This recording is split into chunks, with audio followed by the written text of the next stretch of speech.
مٹی نکالتی تھی، انہوں نے اس قدر گہری بنیاد کھودی کہ زمین کے نیچے سے پانی نکل آیا. پھر یہ ندا کی گئی، اے آدم یہ کافی ہے. جب حضرت آدم علیہ السلام نے یہ بیت بنا لیا، یعنی گھر بنا لیا، تو اللہ تعالیٰ نے ان کی طرف وحی کی کہ اس کے گرد طواف کریں، اور ان سے کہا گیا کہ آپ پہلے انسان ہیں اور یہ پہلا گھر ہے، عبادت گاہ ہے، پہلا گھر ہے.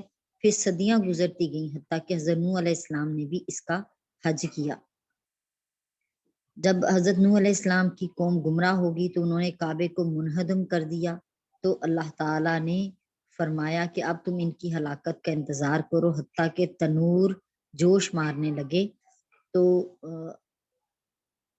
جب حضرت ابراہیم علیہ السلام نے کعبہ کو بنایا تھا تو بلندی میں اس کا طول جو تھا 9 ہاتھ تھا، زمین میں اس کا طول 30 ہاتھ، اور اس کا چوڑائی جو ہے 22 ہاتھ تھی، اور اس پر چھت نہیں تھی. اور جب قریش نے اس کو بنایا تو بلندی میں اس کا طول 18 ہاتھ تھا، اور زمین میں اس کا طول 6 ہاتھ، اور ایک بالش کم کر دیا گیا، حتیم کو چھوڑ دیا گیا. اور جب حضرت ابن الزبیر نے اس کو بنایا تو بلندی میں اس کا طول 20 ہاتھ، اور جب حجاج نے اس کو منہدم کر کے بنایا تو اس میں پھر تبدیلی نہیں کی. پھر جیسے حضرت ابن الزبیر نے اس کو بنایا تھا ویسے ہی اس کو بنایا گیا.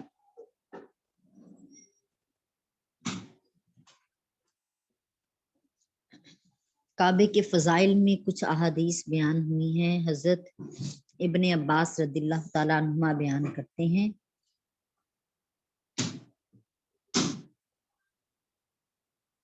کہ نبی کریم علیہ الصلوۃ والسلام نے فتح مکہ کے دن فرمایا، اس شہر کو اللہ تعالیٰ نے حرم قرار دیا ہے، اس کے کانٹوں کو بھی نہیں کاٹا جائے گا، نہ اس کے جانوروں کو بھگایا جائے گا، نہ اعلان کرنے والے کے علاوہ کوئی بھی شخص اس کی گری ہوئی چیز کو اٹھائے گا. حضرت ابن عباس رضی اللہ تعالیٰ عنہما سے ایک اور روایت میں ہے کہ نہ اس کی گھاس کاٹی جائے گی اور نہ اس کے درخت کاٹے جائیں گے.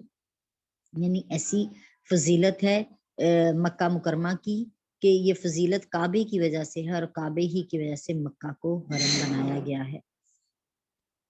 حضرت عبداللہ بن عمرو رضی اللہ تعالیٰ عنہ بیان کرتے ہیں کہ جس شخص نے بیت اللہ کا طواف کیا اور 2 رکعت نماز پڑھی اور سوائے نیکی کے اور کوئی بات نہ کی تو اس کو ایک غلام آزاد کرنے کا اجر ملے گا. حضرت ابن عباس رضی اللہ تعالیٰ عنہ بیان کرتے ہیں کہ اگر لوگ 1 سال تک اس بیت کی زیارت نہ کریں تو وہ بارش سے محروم کر دیے جائیں گے.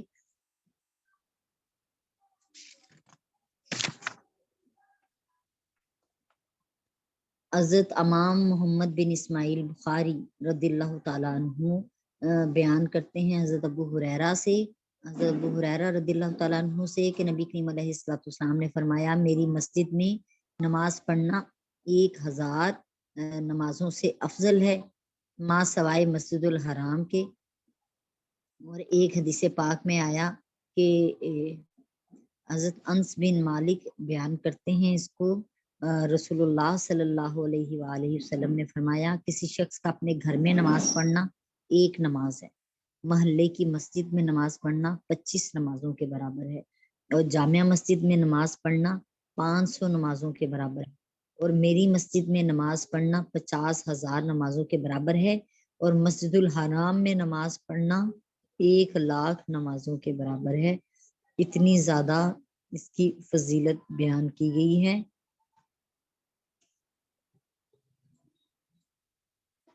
نبی کریم علیہ السلام نے فرمایا، صحیح بخاری شریف کی حدیث پاک ہے کہ صرف 3 مساجد کی طرف سفر کیا جائے گا.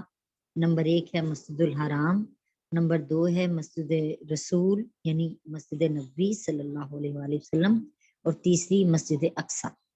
ان 3 مسجدوں کی طرف سفر کیا جائے گا. اللہ پاک جو ہے ہم سب کو اس کی زیارت کی توفیق عطا فرمائے. اچھا جی، اس آیت میں ہم نے پڑھا کہ لوگوں کے لیے جو سب سے پہلا گھر بنایا گیا وہ بکہ میں ہے. بکہ اور مکہ ایک شہر کے ہی 2 نام ہیں، چونکہ با اور میم دونوں قریب المخرج ہیں، ایک ہی مخرج سے ادا ہونے والے ہیں، اس لیے بکہ اور مکہ دونوں کہنا صحیح ہے مکہ مکرمہ کو بکہ کہنے کی کئی وجوہات بھی ہو سکتی ہیں۔ یہاں پہ ہم بیت اللہ شریف کے اسماء مبارک کے بارے میں بھی تھوڑا سا پڑھ لیتے ہیں۔ بیت اللہ کا مشہور نام کعبہ ہے، قرآن مجید میں ہے سورہ المائدہ کی آیت نمبر 97 میں کہ اللہ تعالیٰ نے معزز بیت کعبہ کو لوگوں کے لیے قیام کا سبب بنایا۔ کعبہ کا معنی ہے جی شرف اور بلندی۔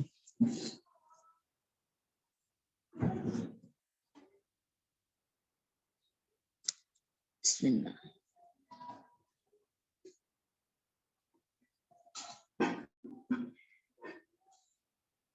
اور بیت اللہ بھی مشرف اور بلند ہے، اس لیے اس کو کعبہ کہتے ہیں۔ بیت اللہ کو البیت العتیق بھی کہا جاتا ہے، قرآن مجید میں ہے کہ اور وہ بیت العتیق کا طواف کریں۔ اس بیت کو عتیق اس لیے کہتے ہیں کہ یہ سب سے قدیم بیت ہے۔ عتیق کا معنی قدیم ہے جی، اور عتیق کا معنی قدیم ہے، بلکہ بعض علماء کے نزدیک آسمان اور زمین سے پہلے اس بیت کو بنایا گیا۔ عتیق کا دوسرا معنی آزاد بھی ہے۔ بعض روایات کے مطابق اللہ تعالیٰ نے اس بیت کو طوفان نوح میں غرق ہونے سے آزاد رکھا اور طوفان کے وقت اس کو اوپر اٹھا لیا۔ عتیق کے معنی قوی بھی ہیں۔ اللہ تعالیٰ نے اس بیت کو اتنا قوی بنایا کہ جو شخص اس کو تباہ کرنے کا ارادہ کرتا ہے وہ خود تباہ کر دیا جاتا ہے، اور جو شخص اس بیت کی زیارت کے ارادے سے آئے اللہ تعالیٰ اس کو جہنم سے آزاد کر دیتے ہیں۔ اور بیت اللہ کو مسجد الحرام بھی کہتے ہیں، جیسے کہ قرآن مجید میں بنی اسرائیل کی آیت نمبر 1 ہے، پاک ہے وہ ذات جو اپنے مکرم بندے کو رات کے قلیل حصے میں مسجد الحرام سے لے گئے۔ بیت اللہ کو مسجد الحرام اس لیے کہا گیا ہے کہ اللہ تعالیٰ نے اس مسجد کی حرمت کی وجہ سے اس شہر میں قتال کو حرام کر دیا، اور یہ دائمی حرمت ہے۔ نیز اس شہر میں شکار کو حرام کیا گیا، اس شہر کے درختوں کو، اس کی گھاس کاٹنے کو حرام کیا گیا، اس شہر کے جانوروں کو ستانا پریشان کرنا حرام ہے، اس میں حدود کو جاری کرنا حرام ہے، اور اس شہر کے یہ تمام احکام اس مسجد کی حرمت کی وجہ سے ہیں کہ اگر کوئی چیز گری بھی ہے تو وہ آپ اٹھا نہیں سکتے جب تک کہ کوئی منادی کرنے والا اعلان نہ کر دے اس کے بارے میں۔ اللہ تعالیٰ ارشاد فرماتے ہیں کہ یہ بڑا ہی برکت والا اور تمام جہان والوں کی ہدایت کا سبب ہے۔ کعبہ کی برکت اور ہدایت کے معنی کیا ہے دیکھ لیتے ہیں جی۔ برکت کا ایک معنی ہے کسی چیز کا بڑھنا اور زائد ہونا، اس لحاظ سے کعبہ اس لیے برکت والا ہے کہ کعبے میں ایک نماز کا اجر دوسری مساجد کی نسبت 1,00,000 درجہ زیادہ ہے، جیسے کہ ہم پیچھے حدیث پاک میں بھی پڑھ چکے ہیں۔ حضرت امام محمد بن اسماعیل بخاری صحیح بخاری شریف میں حضرت ابو ہریرہ رضی اللہ تعالیٰ عنہ سے بیان کرتے ہیں کہ نبی کریم علیہ السلام نے فرمایا جس نے اللہ کے لیے حج کیا اور اس میں جمع نہ کیا اور جمع کے بارے میں کوئی بات بھی نہ کی اور نہ ہی کوئی کبیرہ گناہ کیا، وہ اس دن کی طرح گناہوں سے پاک لوٹے گا جس دن وہ اپنی ماں کے بطن سے پیدا ہوا تھا۔ سبحان اللہ و بحمدہ سبحان اللہ العظیم۔ حضرت ابو ہریرہ رضی اللہ تعالیٰ عنہ بیان کرتے ہیں کہ نبی کریم علیہ السلام نے فرمایا ایک عمرے سے دوسرے عمرے تک کے گناہوں کا کفارہ ادا ہو جاتا ہے۔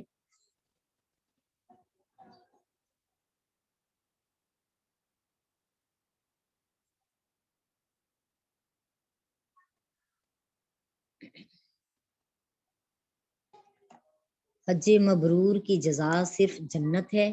حج مبرور کی زیادہ صحیح اور زیادہ مشہور تعریف یہ ہے کہ اس حج کے دوران کوئی گناہ نہ کیا ہو۔ ایک قول یہ ہے کہ حج کرنے کے بعد انسان پہلے سے زیادہ نیک ہو جائے اور دوبارہ گناہوں کو نہ کرے۔ دوسرا قول یہ بھی ہے کہ جو حج ریاکاری کے لیے نہ کیا جائے اس کو بھی حج مبرور کہا جاتا ہے۔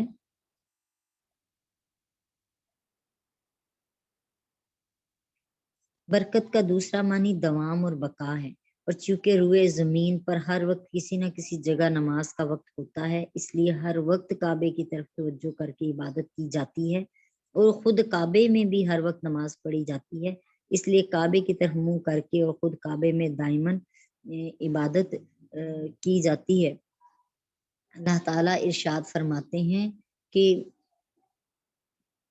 فیہ آیتم بیناتم مقام ابراہیم، کہ بے شک اس میں واضح نشانیاں ہیں، مقام ابراہیم ہے، ومن دخل کان آمنا، اور جو بھی اس میں داخل ہو گیا وہ امن پا گیا، وللہ علی الناس حج البیت، اور اللہ ہی کے لیے لوگوں پر اس بیت کا یعنی کعبۃ اللہ کا حج فرض ہے، من استطاع، جو استطاعت رکھتا، الیہ، اس کی طرف، الیہ سبیلا، اس کے راستے پر آنے کی استطاعت رکھتا ہو، اسی پر یہ حج فرض کیا گیا ہے۔ ومن کفر فإن اللہ غنی عن العالمین، اور جو کفر کرے پس بے شک اللہ تعالیٰ بڑا ہی بے نیاز ہے جہان والوں سے۔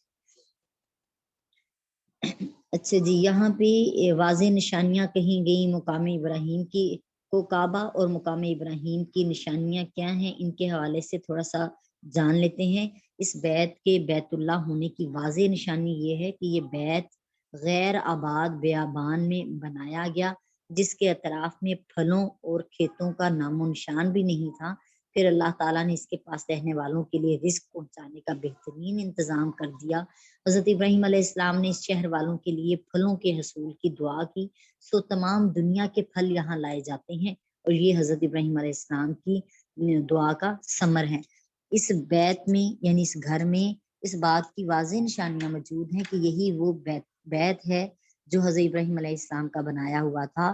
اسی مقام کو حضرت ابراہیم علیہ السلام نے ہجرت کے بعد اپنی رہائش کے لیے منتخب فرمایا، اور اسی کے پاس صفا اور مروہ کی وہ پہاڑیاں ہیں جن کے درمیان حضرت ہاجرہ بے قراری سے دوڑ رہی تھیں۔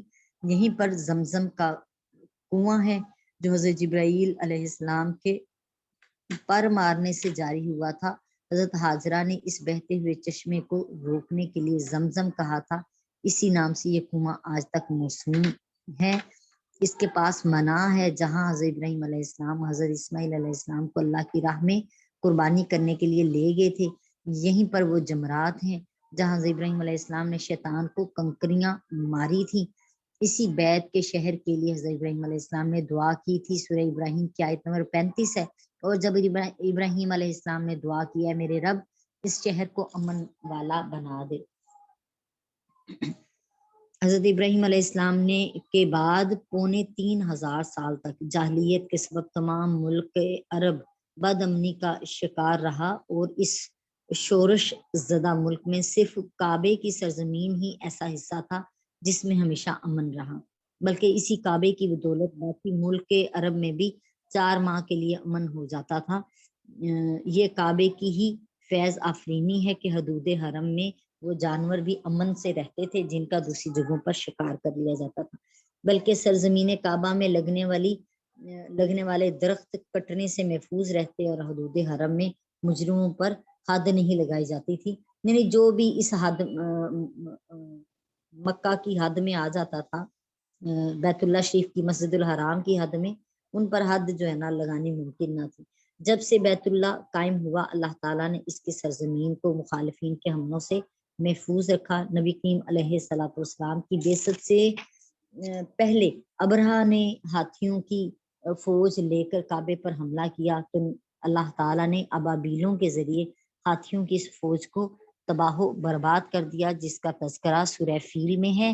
مقام ابراہیم ایک پتھر ہے جس میں ٹخنوں تک حضرت ابراہیم علیہ السلام کے قدموں کے نشان ثبت ہیں، اور یہود و نصارہ کی عداوت اور بغض کے باوجود اس پتھر کا 3500 سال سے محفوظ چلا آنا جو ہے وہ زبردست نشانی ہے۔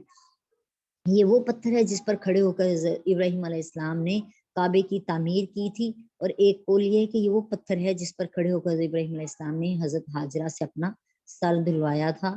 اس پتھر پر کھڑے ہو کر حضرت ابراہیم علیہ السلام نے حج کا اعلان کیا تھا، یہ بھی قول ہے ایک۔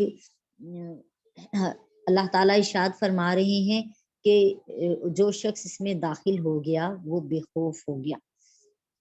سورہ عنکبوت کی آیت نمبر 67 ہے، کیا انہوں نے نہیں دیکھا کہ ہم نے حرم کو امن کی جگہ بنا دیا، اور حرم والوں کے آس پاس سے لوگوں کو اچک لیا جاتا تھا۔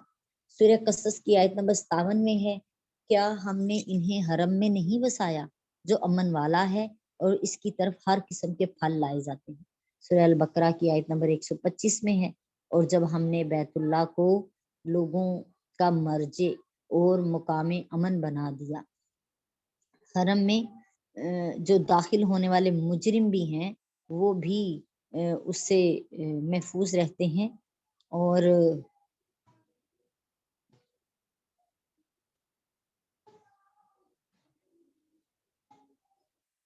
جو شخص غیر حرم میں کوئی جرم کرے پھر حرم میں آ کر پناہ لے لے، اس کے بارے میں فقہاء اکرام کا اختلاف ہے۔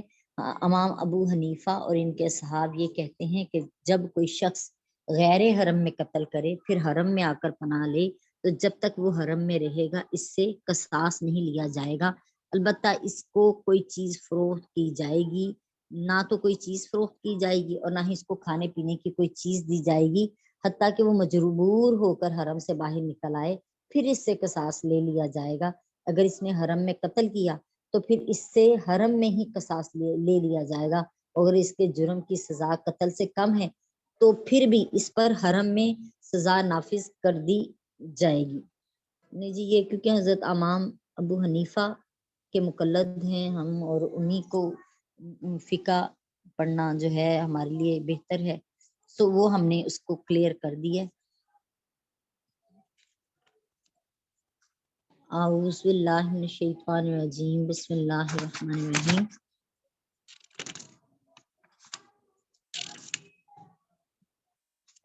اللہ تعالیٰ ارشاد فرماتے ہیں کہ بیت اللہ کا حج کرنا لوگوں پر اللہ کا حق ہے جو اس کے راستے کی استطاعت رکھتا ہو۔ پہلے اللہ تعالیٰ نے بیت اللہ کے فضائل اور مناقب بیان کیے ہیں، اس کے بعد حج بیت اللہ کی فرضیت بیان فرمائی ہے۔ اس آیت میں لوگوں پر حج کا فرض ہونا بیان کیا گیا ہے، اور اس کو مسلمانوں کے ساتھ خاص نہیں کیا۔ اس سے معلوم ہوا کہ کفار بھی حج اور دیگر اسلامی احکام کے مخاطب ہیں۔ حج کا لغوی معنی ہے کہ کسی عظیم شے کا قصد کرنا۔ اس کا شرعی معنی حسب ذیل ہے کہ 9 ذی الحج کو زوال آفتاب کے بعد سے 10 ذی الحج کی فجر تک حج کی نیت سے احرام باندھے ہوئے میدان عرفات میں وقوف کرنا، اور 10 ذی الحج سے آخر عمر تک کسی وقت میں بھی کعبے کا طواف زیارت کرنا حج ہے۔ حج کی تعریف یہ بھی کی گئی ہے کہ وقوف عرفات اور کعبے کے طواف زیارت کا قصد کرنا حج ہے۔ حج کی جو شرائط ہیں وہ یہ ہیں کہ حج اسلام کرنے والا مسلمان ہو، آزاد ہو، مکلف ہو، صحیح البدن ہو اور بصیر ہو، اس کے پاس حج کے لیے جانے اور سفر حج تک قیام کرنے، حج سے واپس آنے، اور اس دوران اس کا جو بھی خرچ ہو وہ ان سب کا ذمہ دار، جو بھی اس کے ذمہ خرچ ہو ان سب کا خرچ اس کے پاس موجود ہو، نیز اس کے پاس سواری ہو یا سواری کا خرچ موجود ہو، راستہ امن والا ہو، اور اگر عورت حج کرنے والی ہے تو اس کے ساتھ اس کا خاوند یا عاقل بالغ محرم کا بھی ہونا ضروری ہے۔ حج کے فرائض کیا ہیں جی؟ حج میں 3 امور جو ہیں وہ فرض ہیں۔ احرام فرض ہے، 9 ذی الحج کو زوال آفتاب سے 10ویں کی فجر تک کسی بھی وقت میں میدان عرفات میں وقوف کرنا، اور 10 ذی الحج سے اخیر عمر تک کسی بھی وقت تک کعبے کا طواف کرنا۔ مؤخر الذکر دونوں رکن ہیں، ان میں ترتیب بھی فرض ہے، پہلے حج کی نیت سے احرام باندھنا، پھر وقوف عرفات کا کرنا، اور اس کے بعد طواف زیارت کرنا۔ حج کی سعی کو طواف زیارت سے پہلے کرنا بھی جائز ہے۔ حج کے واجبات بھی آپ کو بتا دیتے ہیں۔ مزدلفہ میں وقوف کرنا، صفا اور مروہ کے درمیان سعی کرنا، جمرات کو رمی کرنا، طواف وداع کرنا۔ مکہ میں رہنے والا اور حائضہ عورت طواف وداع سے بری ذمہ ہے۔ سر منڈانا یا بال کٹوانا، میقات سے احرام باندھنا، اور غروب آفتاب تک میدان عرفات میں وقوف کرنا۔ طواف کی ابتدا حجر اسود سے کرنا اور اپنی دائیں جانب سے طواف کرنا۔ اگر عذر نہ ہو تو خود چل کر طواف کرنا، بعض وضو طواف کرنا۔ ایک قول یہ ہے کہ وضو سنت ہے، پاک کپڑوں کے ساتھ طواف کرنا، شرمگاہ کو ڈھانپ کر رکھنا، صفا اور مروہ کے درمیان سعی کی ابتدا صفا سے کرنا، اگر عذر نہ ہو تو خود چل کر سعی کرنا، قرآن حج قرآن اور تمتع کرنے والے کے لیے ایک بکری ذبح کرنا، 7 چکر پورے ہونے کے بعد 2 رکعت نماز پڑھنا، قربانی کے دن رمی جمرات کرنا اور سر منڈانے اور قربانی کرنے کے افعال کو ترتیب وار کرنا، قربانی کے 3 دنوں میں کسی ایک دن میں طواف زیارت کرنا، حتیم کے باہر سے طواف کرنا، حتیم کے بعد سعی کرنا، قربانی کے ایام میں اور حرم کے اندر حلق کرانا۔ جو حج کے سنن اور آداب ہیں ان میں سے ہے جی خرچ میں وسعت اختیار کرنا، ہمیشہ باوضو رہنا، فضول باتوں سے زبان کی حفاظت کرنا، یعنی گالی گلوچ وغیرہ سے بھی بچنا اور واجب ہے یہ۔ اگر ماں باپ کو اس کی ضرورت ہو تو ان سے اجازت لے کر حج کے لیے جانا، قرض خواہ اور کفیل سے بھی اجازت طلب کرنا، اپنی مسجد میں 2 رکعت نماز پڑھ کر نکلنا، لوگوں سے کہا سنا معاف کرانا، ان سے دعا کی درخواست کرنا، نکلتے وقت کچھ صدقہ خیرات کرنا، اپنے گناہوں پر سچی توبہ کرنا، جن لوگوں کے حقوق چھین لیے گئے ہیں وہ واپس کر دے اور اپنے دشمنوں سے معافی مانگ کر ان کو راضی کرے، جو عبادات فوت ہو گئیں، جو نمازیں اور روزے چھوٹ گئے ان سب کی ان کی قضا کرے اور اس کوتاہی پر نادم ہو، آئندہ ایسا نہ کرنے کا عزم کرے، اپنی نیت کو ریاکاری اور فخر سے مبرہ کرے، حلال اور پاکیزہ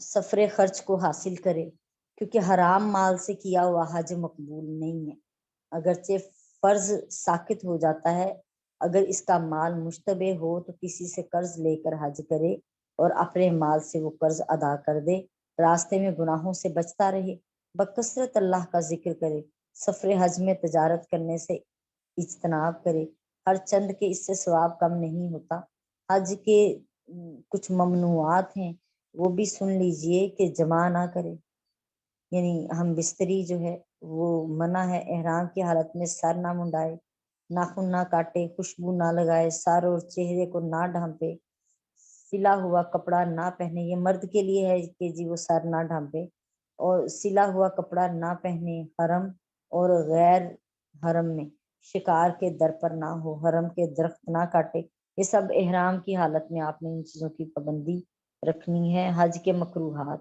اگر ماں باپ کو اس کی خدمت کی ضرورت ہے اور وہ اس کے حج پر جانے کو ناپسند کرتے ہیں تو اس کا حج پر جانا مکروہ ہے۔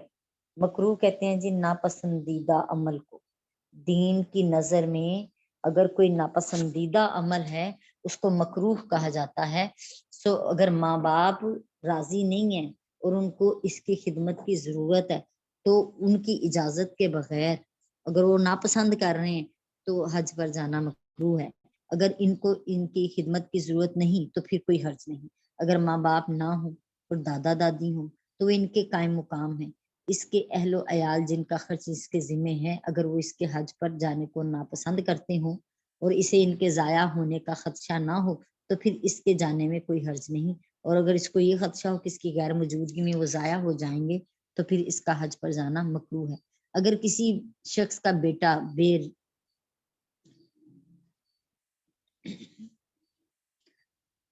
بغیر داڑھی کے ہے تو وہ داڑھی آنے تک اس کو حج کرنے سے منع کرے، اگر حج فرض ہو تو وہ ماں باپ کی اطاعت سے زیادہ درجہ رکھتا ہے، اور اگر حج نفل ہو تو ماں باپ کی اطاعت زیادہ ضروری ہے۔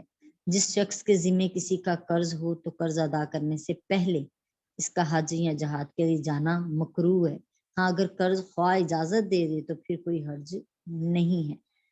حج کے فضائل بھی کچھ سن لیجئے کہ حضرت ابو ہریرہ رضی اللہ تعالیٰ عنہ بیان کرتے ہیں، نبی کریم علیہ السلام نے فرمایا جس نے حج کیا اور اس میں جماع یا اس کے متعلق باتیں نہیں کی اور کوئی گناہ نہیں کیا وہ گناہوں سے اس طرح پاک لوٹے گا جس طرح اپنے ماں کے بطن سے پاک ہوا تھا۔ سبحان اللہ و بحمدہ سبحان اللہ العظیم۔ صحیح بخاری شریف، صحیح مسلم شریف اور نسائی اور سنن ابن ماجہ کی حدیث پاک ہے۔ حضرت ابو ہریرہ رضی اللہ تعالیٰ عنہ بیان فرماتے ہیں ایک عمرے سے دوسرے ایک عمرے سے لے کر دوسرے عمرے تک اس کے درمیان گناہوں کا کفارہ ہے، اور حج مبرور کی جزا صرف جنت ہے۔ یہ بھی صحیح بخاری شریف کے حدیث پاک میں نے سنائی۔ حضرت عمرو بن عاص بیان کرتے ہیں، رضی اللہ تعالیٰ عنہ بیان کرتے ہیں کہ جب اللہ تعالیٰ نے میرے دل میں اسلام ڈالا تو میں نبی کریم علیہ السلام کی خدمت میں حاضر ہوا۔ میں نے عرض کیا، یا رسول اللہ صلی اللہ علیہ وآلہ وسلم، اپنا ہاتھ بڑھائیے تاکہ میں آپ سے بیعت کروں۔ آپ نے ہاتھ بڑھایا تو میں نے اپنا ہاتھ کھینچ لیا۔ آپ نے فرمایا، عمرو کیا ہوا؟ میں نے عرض کیا، میں ایک شرط لگانا چاہتا ہوں۔ آپ نے فرمایا، جو چاہو شرط لگاؤ۔ میں نے عرض کیا، میری مغفرت کر دی جائے گی؟ آپ نے فرمایا، عمرو کیا تم نہیں جانتے کہ اسلام اس سے پہلے کے گناہوں کو مٹا دیتا ہے، اور ہجرت اس سے پہلے کے گناہوں کو مٹا دیتی ہے، اور حج اس سے پہلے کے گناہوں کو مٹا دیتا ہے۔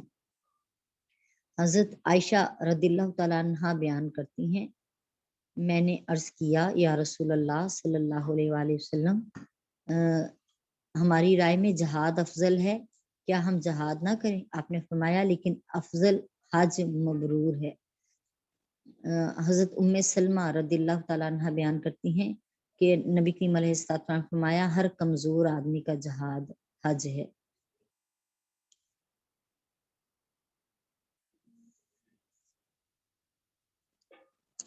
بہت ساری احادیث ہیں جس کی حج کے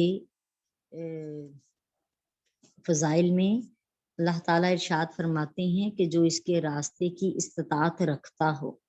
استطاعت سے کیا مراد ہے، اس کے حوالے سے ہم تھوڑا سا دیکھ لیتے ہیں۔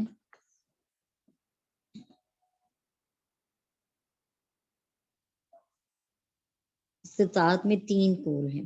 امام شافی کے نزدیک استطاعت مال سے ہوتی ہے، اور یہ سفر خرچ اور سواری ہے۔ امام مالک کے نزدیک استطاعت بدن کے ساتھ ہوتی ہے، یعنی وہ شخص صحت مند اور تندرست ہو۔ امام ابو حنیفہ کے نزدیک استطاعت سے مراد مال اور بدن دونوں ہی ہیں، یعنی تندرستی بھی ہو اور ساتھ میں مال، اتنا مال ہو کہ آپ راستے میں بھی خرچ کر سکیں، وہاں جا کر بھی واپسی کا سفر بھی ہو سکے، وہاں اگر سواری لینی پڑے تو اس کا خرچ آپ کے پاس موجود ہو، اور آپ کے جو اہل خانہ پیچھے ہیں ان کا خرچ بھی موجود ہو۔ تو یہ استطاعت کے درجے میں آتا ہے۔ آج کل استطاعت کے لیے یہ بھی ضروری ہے کہ حج کرنے والے کو حج پاسپورٹ اور حج ویزا مل جائے۔ اس سے یہ بھی واضح ہو گیا کہ جو لوگ کہتے ہیں کہ شوال میں عمرہ کرنے والے پر حج فرض ہو جاتا ہے، ان کا یہ قول غلط ہے۔ اللہ تعالی ہمیں سمجھنے کی اور عمل کی توفیق عطا فرمائے۔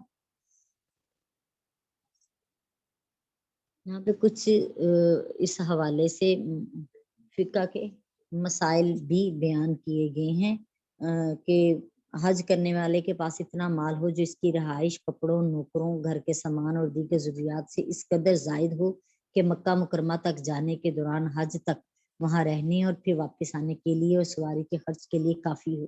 اس کے پاس اس کے علاوہ اتنا مال ہو جس سے وہ اپنے قرضہ جات ادا کر سکے، اور اس عرصے کے لیے اس کے اہل خانہ کا خرچ بھی پورا ہو سکے، گھر کی مرمت اور دیگر مصارف بھی ادا ہو سکے۔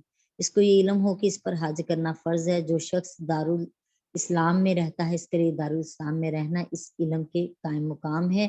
جو شخص دارالحرب میں ہو، اس کو 2 مسلمان خبر دیں یا ایک عادل مسلمان خبر دے کہ اس پر حج فرض ہے، تو اس کے علم کے لیے کافی ہے۔ یعنی اتنا دارالحرب سے مراد وہ ہے